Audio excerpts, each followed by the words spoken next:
Now Royal looking to get themselves a very subtle rebuttal and send this to a game number 3. In Verum, Sweej, go ahead. They need to not be subtle jump here. They need to be the opposite of that here, and they are looking like they want to start out this game in convincing fashion with a strong 4-man jungle invade. This is what I expected to see in game number 1. Going in here onto the blue buff, going to be sniping that out here. That's exactly what they needed to do to get ahead here in the early game. Yeah, however, they don't get Killcross actually secures the blue buff, and the Zenio gets the blue buff on the side of an X6tence. This puts them in a nice lead now. I mean, they took 2 buffs. So really good play there in defense by X6tence and counter rotation. Oh no, I had a moment of like, wait, who grabbed it again? But oh, that was actually huge there for the side of X6tence. So what looked like an amazing idea from Royal, lacking a little bit in the execution. Yeah, so now because they lost the buffs, you know, Royal needs to basically protect their jungle and continue to invade because they still have the early game coming. They have Ryoma, they have Lubu, they have some pretty strong early, and 2 level 2 is extremely strong early as well. They need to continue to invade and make some plays here to win the early game. Yeah, they're going now into Con to Coco, trying to find some early game picks from the side of X6tence, but starting to turn. Coco needs to be careful, juking him all over the place, but Freyda has joined the fray as well. Look at them using these bushes to such maximum potential here, but that is going to be the pick there on the side of X6tence. He tried so hard. Yeah, you can see that the Pooty Poos from Teamy has a stun, Zenio has the Malice, and then Preda has the Poison Gas Bomb, which can displace you, right? But the Zuko was able to juke a lot of those abilities and last long enough, so that was a very interesting play, but really nice rotation by X6tence there, getting the kill and basically shutting down the early game, because when you kill someone in side lane and you get a gang like that, their early game is shot for that respawn period. Yeah, that's huge here. I mean, you obviously wanting to control that side of the map here. It's so critical there. And if you can make them feel scared to start this off already, like, look, we are not afraid to commit to these rotations, making them a little bit more scared to potentially take this dragon. But Royal is not scared, they're saying, but they should be because it's sniped again. X6tence with the perfect timing, finding that dragon there. That was so huge for them. Yeah, that was amazing. And these are huge. Royal needs to learn from game 1. You try to take the dragon, but you don't have an advantage. No one is low or someone is dead. You gotta realize and learn from game 1. And because they try to do the same thing, didn't work again, and X6tence takes the dragon again with that beautiful steal. What's the definition of insanity? Trying the same thing over and over again and expecting a different result. So we are seeing game number 2 pretty much going the exact same way here. If Royal doesn't want to lose their minds, they need to change it up here, but it is now Ganja running in, having to commit so many resources to staying alive here, but the tower is still going to fall. X6tence is just standing so tall in this game number 2. Royal cannot respond. Tulin is trying to answer in the mid lane. Lubu is trying to do his best up here against Happy, but Happy has been so solid so far in this series, and on a kill graph, that's not fun. Yeah, and X6tence, man, their macro play, their strategy has just been a joy to watch. They are taking Dragon, winning Dragon side of the map, taking that tower, which opens up that side of the jungle and allows them to stack more Dragon. Now it's really risky for Royal to even consider rushing Dragon because they lost their tier 1 tower, and these solid rotations from the side of X6tence have just been so precise and on point that they're looking really solid this game.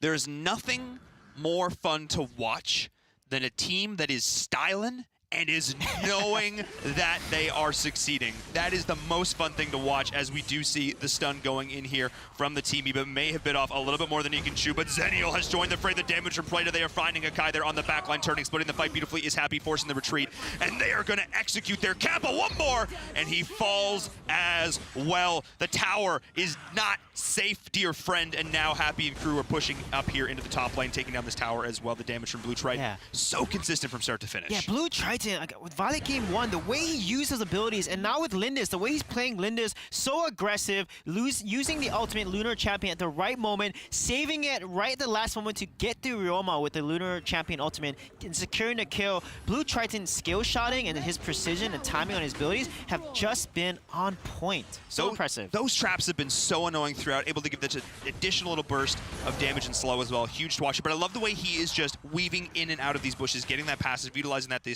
the speed, the double auto, everything that he's doing right now. Watch the way he utilizes these bushes to get these engaged. Watch Blue Tritons play.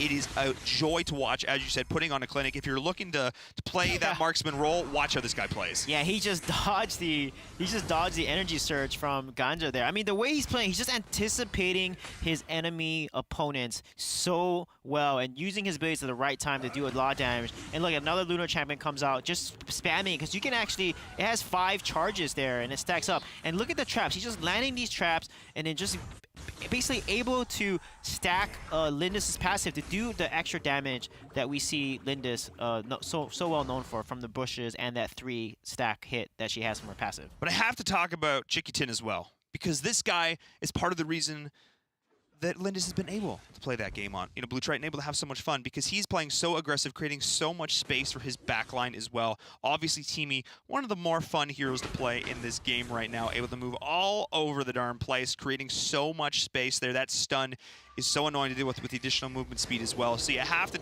give props to the rest of the side of X6tence for allowing these crucial damage dealers to do exactly what they want to do. And of course, Zero is so consistent as well. But look, this is the duo I'm talking about. Triton, X6tence just doing so much work here, but then May have been caught out a little bit too far here. Looks like Royal is trying to collapse on this Akai and Krutha, but no, this is not what they can deal with walking into the bush, the follow-up. Akai needs to try and do something. He's trying to sustain through this, is going to be able to do it for now, but no, too much damage is there. And once again, Blue Triton with that execute. Look at how well they stay on top of each other. They're always around Blue Triton, protecting the Lindis, and then Lindis is just doing so much damage from the backline, and they're landing these teamy stuns, the Pooty Poot stun, along with the Zenio Malice. I mean, and the Kilgroth. How are you going to dive the Lindis here? You have Kilgroth in you have Preda, you have a Zenio that can protect her. The composition on the side of Royal now is really strong. Because they did not win that early game, it's so dangerous to try to dive the Lindis. If they cannot get onto Blue Triton, every single fight is going to be futile. I think what for me is really doing it now for X6tence, assuming they don't get caught right here. I think that the big thing for X6tence is the fact that their timings have been so perfect. There's a very clear order in which their composition functions. You've got the early game initiations that follows up. The Kilgroth is able to carry towards the mid game. Following up, you've got the Lindis for the late game as well. They have such a clear game plan, clear strategy of when they are going to be prioritizing, giving farm to these specific heroes, allocating resources for protection and engagement. This team is, again, firing on all cylinders right now. Look at these clean rotations, timing up these minion waves. Everything they are doing is perfect. Yeah, one good sign of wave control is like how the waves are crashing at the same time on the tier 2 tower. Look, they got 2 tier 2 towers with this split push. I mean, X6tence is showing EU how to split push. They are playing so strategically and so well. I've been so impressed to watch how they're organizing these waves, timing their pushes, splitting up with the 1-4 or 1-3-1. I mean, it was amazing to watch them set this up to then maximize the amount of towers they can take down with Darkslayer buff. I don't know what happened in EU this week, but the teams coming up out of the open have been straight fire so far. These players are playing out of their minds right now, pushing in, securing the last T2 here in the mid lane as they are pushing in now onto this high ground. Royal is in full retreat. They have yet to secure themselves a kill here in game number 2. They are in every sense on the back foot, but they're not out of this yet. Suijay, how do you recover from a position like this? If you're a person playing in ranked, if this is your team, how do you stabilize from this? How do you come back in this game? Yeah, against a team that organizes the wave so well. Look at what they did. X6tence just basically cleaned up the entire jungle on the side of Royal too. So what Royal needs to do is they need to farm and turtle and protect their tower. They need to use a really mobile hero like a Lubu or Zuka to shove out the top lane, distract, and make X6tence waste time and not let them organize the waves the way they're doing. They need to disrupt this wave control so that they can protect their towers and not lose a high ground tower. But look at this split push right now that's happening, and they need to defend the tower, and that's exactly what they're going to do here. Yeah, Happy is going in. All they need is a couple shots distracted from that mid tower. He's able to execute so much damage so quickly here. So that's really what I'm going to look for here. Again, X6tence is finding the chip damage over time. They don't need to do a ton because they know it's a war of attrition at this point and a war that they're going to win because, again, they have control of the dragon. They have control of the buffs. They have control of the jungles. So this is a great position for them. 29-19, an exact 10K lead right now from X6tence. Yeah. They're putting it to good use. And look at the pressure from bottom and top. And they're going to secure this high ground tower. What a great play from Preda. zoning them out with the Plague Spectre, and then Blue Triton just focusing down the tower with the immense attack speed coming from Lindis here. Yeah, they're focusing in onto the core now, and I believe they're going to try and focus it to the end, but the minions have actually died here, so this is huge. They are going to secure a couple more takedowns, though. The res coming in from Team E so crucial. They're trying to smash down the core, and they will do it.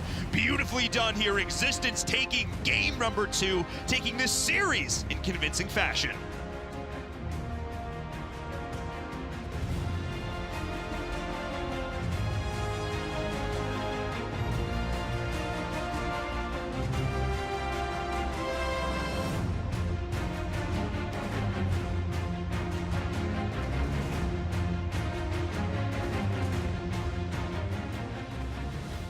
And X6tence cuts the head off the lion and sends Royal back to the open qualifiers rather. This is now the second relegation match in a row where we've seen an open qualifier team, despite losing in the quarterfinals, dominate the enemy to secure themselves in the top 8 for week 3. Yeah, and now they're seed 5th and 6th so far, and that's such a note to like how you can make it up. I mean, these teams were formed. They played well, won the open qualifiers, and then beat the current teams in the top 8, and now secured a spot in 5th and 6th. Amazing plays by definitely Jungle Book and X6tence here.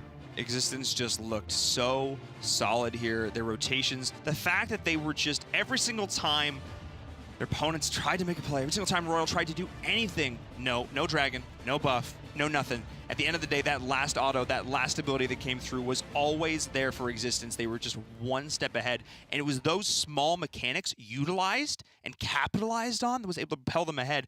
Yeah, mechanically, both teams are solid here. And the decision-makings both were solid. They were just executed so much cleaner for X6tence. Yeah, every time they took Slayer, they would take 2 or 3 towers and then just basically organize a wave and split push it so phenomenally well. I mean, I was so impressed with the way X6tence played. They were just macro strategically ahead of their competition here, and it really showed in that game. Something that separates the good teams from the great teams is every step that they're capable of taking is with a purpose. Not only did they have a goal in mind, but they were thinking 3 and 4 steps ahead. They knew